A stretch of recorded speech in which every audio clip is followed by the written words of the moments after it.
Mrs. Sabatini again. This is video number 2.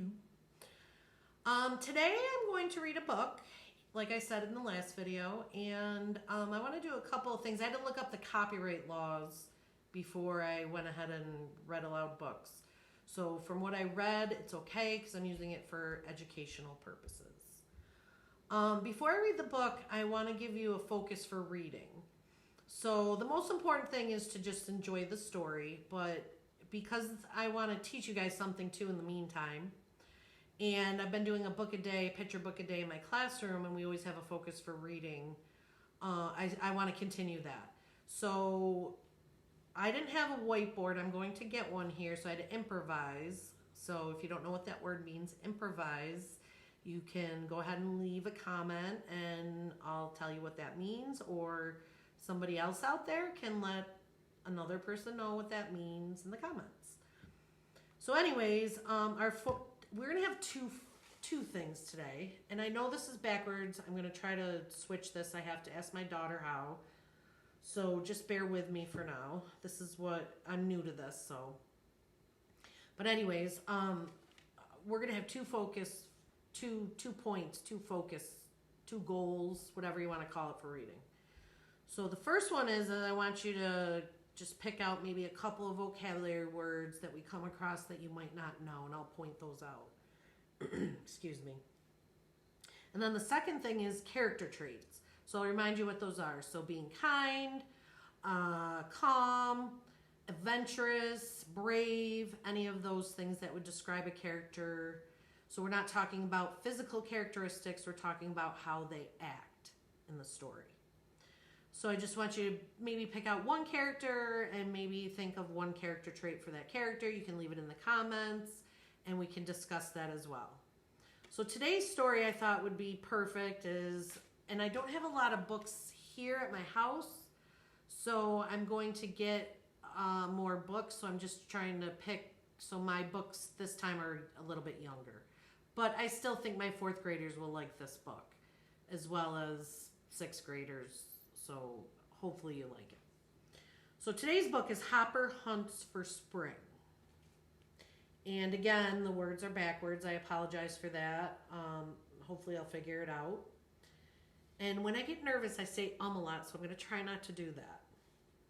And then the author is Marcus Pfister. And I want you to notice the spelling, even though it's backwards, but it's the P-F. But you don't, the P is silent, so Pfister. I think I'm pronouncing that right. I hope I am. Because remember, teachers aren't perfect either. So.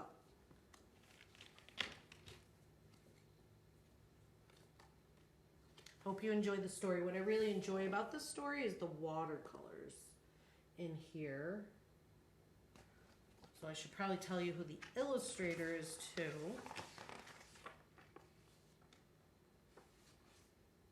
Oh, it doesn't say, so he must be the illustrator as well. I should probably research this author a little bit more, so I'll do that. That'll be a goal for me when I get off this video. And maybe my 3rd video will be on this author.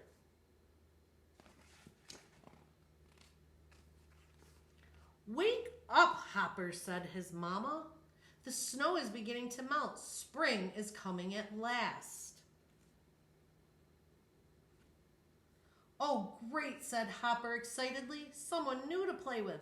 I'll go and meet him." So he's so excited. It's spring. He can go outside and play. We all know how that feels. But unfortunately, we can't play with our friends right now. But that we will be doing that soon, hopefully. Before his mother could explain that spring isn't a person, Hopper was bounding away across the thin carpet of snow. So isn't that kind of silly? Hopper thinks spring is a person. And I just noticed a vocabulary word. Oops, sorry. Bounding. So I'm going to read that again. Before his mother could explain that spring isn't a person, Hopper was bounding away across the thin carpet of snow. So I'm thinking he was very excited because it said that the sentence before. And he was excited to go out and have an adventure. So bounding must be a little more than hopping, like he's hopping with excitement. It's a little more than just hopping. The snow had started to melt and blades of grass were pushing through it, reaching for the sun. That's a really good description, to use descriptive words to describe how when the snow starts melting and the grass starts growing, how that feels. So I want to read that again. The snow had started to melt and blades of grass were pushing through it, reaching for the sun. So it's not a simile, but it's a metaphor because it's comparing the grass growing. It's actually a personification. I think it would make more sense. Reaching for the sun. Can the grass really reach for the sun? Only humans can reach. So that's probably more of a personification. In one place where the snow had completely melted, Hopper found a hole next to a heap of earth. Heap. I'm going to look at the pictures for this one. So, heap is like a pile. Hello, is anyone home, he called? He's wondering who's in that little hole down there. It's kind of curious and adventurous, don't you think? Maybe this is where Spring lives, thought Hopper, squeezing himself into the hole. Inside, a dark tunnel sloped down into the earth. So he must be a little bit adventurous because you got to go down deep into the hole, and it's sloping, so it must be going down. Inside, a dark tunnel sloped down into the earth. Hopper crept slowly down the tunnel. He couldn't see anything in the dark. Then he bumped into something soft.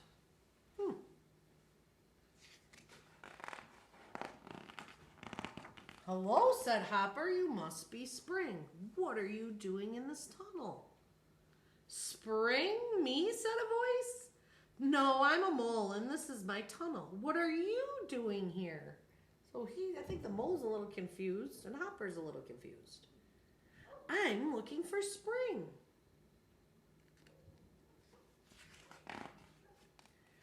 I don't know where Spring lives, said the mole as they crawled out into the open air. But his home must be larger than this. Try the big cave on the other side of the forest. Goodbye, mole, and thank you, said Hopper, scampering eagerly away. So scampering might be another vocabulary word. And how polite of Hopper to say goodbye and thank you to the mole after he helped him. So I'm thinking about Hopper's character traits, and not only is he adventurous, but he seems to be kind so far, or polite. Hopper soon found the cave. He peeped nervously inside. That cave is very big compared to Hopper, so he's a little nervous because it's probably so big and he doesn't know if the bear's nice. Near the back was something big and brown. What could it be? Wake up, Spring. It's me, Hopper. Mama and I are waiting for you.